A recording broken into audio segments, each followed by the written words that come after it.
Welcome back to Full Court Press. Today we talk about why LaMelo Ball will win Rookie of the Year.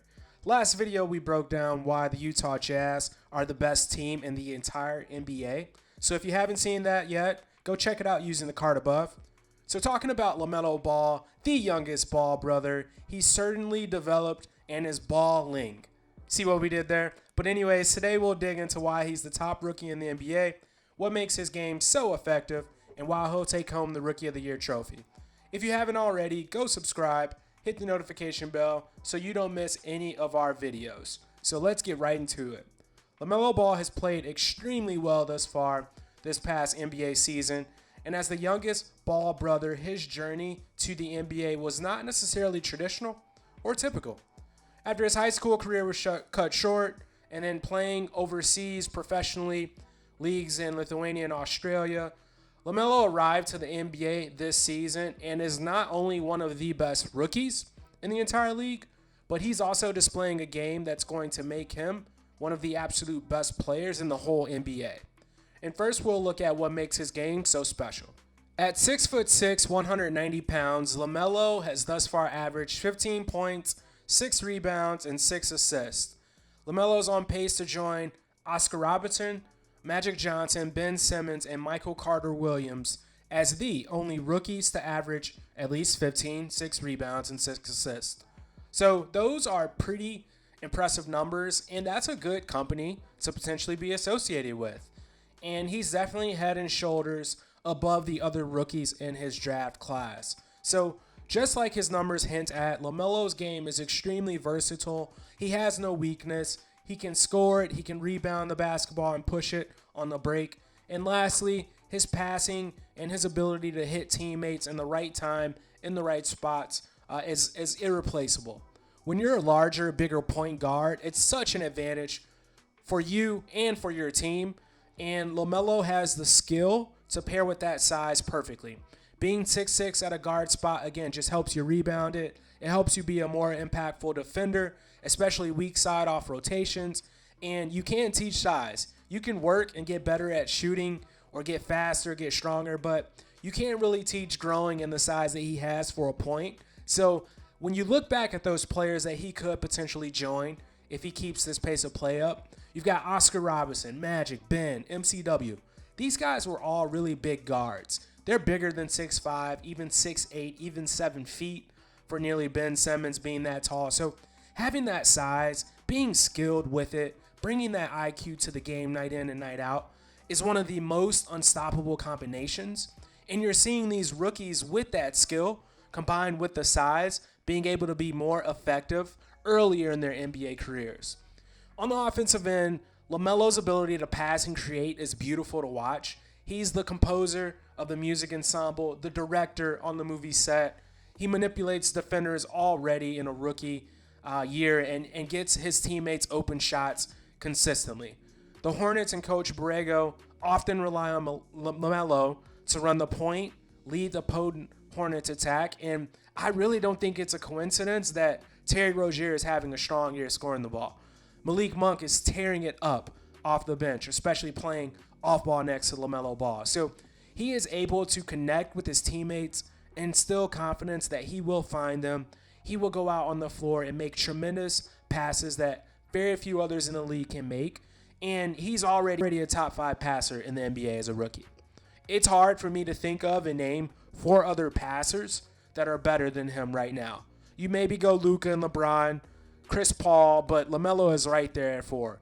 He's already a better passer than his older brother Lonzo. And when you are able to pass the ball, get people open shots, it's infectious. It encourages your teammates. It makes them play harder. And it just keeps that energy and vibe up. So LaMelo and that passing ability has been a true breath of fresh air for the Hornets organization, their fans, the coaches, and the players.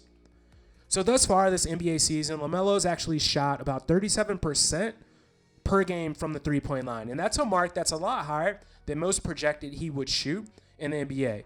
And again, when you have a guy who can already pass it like he can, he's bigger than the point guard you're playing, and he can also shoot the three, then you've got a huge problem night in and night out.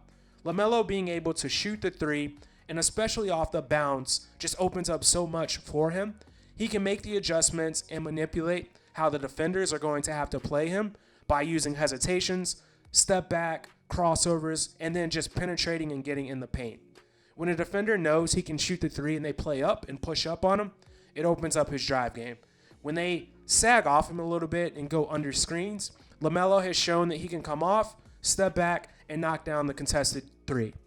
He understands all of this. He's known all of this. He's known how much and how hard he can affect and impact the game, probably since he was in high school. So he's been fine-tuning these skills in these various places that he's played. He's been working on his decision-making and making reads and the different levels of influencing a defense. And you're already seeing it pay dividends this first season in the NBA.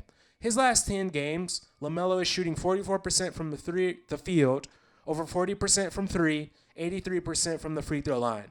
Those are tremendous, and effective splits for a rookie. And again, that's another reason why he's going to win Rookie of the Year.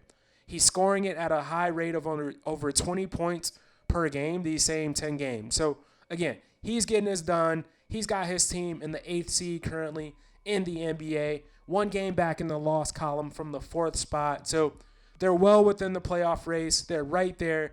And LaMelo Ball's impact and contribution on this team is a big part of it.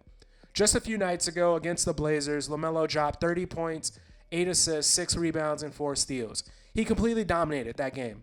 And games like this are why, and they're becoming the norm for him. He put the rest of the league on notice, and I think he's going to enjoy a long 15-year career with many more games like the one he had the other night against the Blazers. So, looking back before this NBA season, LaMelo was actually the 3rd pick in the draft, and you might wonder, well, what are some of these other rookies doing? Who may be able to take this award away from him? At the top spot, you've got Anthony Edwards, who is playing well for the Timberwolves. He's starting to figure it out. He's using his athleticism, his scoring, and he's impacting games. He gives you the big highlights, whether it's a huge dunk or defensive play, once a week. But right now, I don't anticipate he'll finish the season strong enough to really outpace, nor will the Timberwolves win enough games probably for him to beat out LaMelo. James Wiseman is another guy who went top 5. He's missed games due to injury, COVID. Again, I just don't feel like he's having the type of year overall. The potential is there, the talent. He's going to be a great pro. But right now, this year, I don't think he's really going to beat out LaMelo. Patrick Williams is another rookie that's having a strong year. He's been consistent. He contributes for the Bulls. The Bulls are obviously tight in a playoff race. And although Patrick contributes offensively and defensively, I don't see him really being able to pull it out. He's not putting up the points, the assists, the rebounds that LaMelo is. So you've got to give LaMelo Ball the edge there as well. Obi Toppin's another name that just hasn't quite gotten it done. He has a teammate in Emmanuel Quickley who's had some big games for the Knicks, and he's definitely deserving of a look, but I don't think he'll beat out LaMelo either. And then Tyrese Halliburton, who has been a steal and a true value pick for the Kings at 13.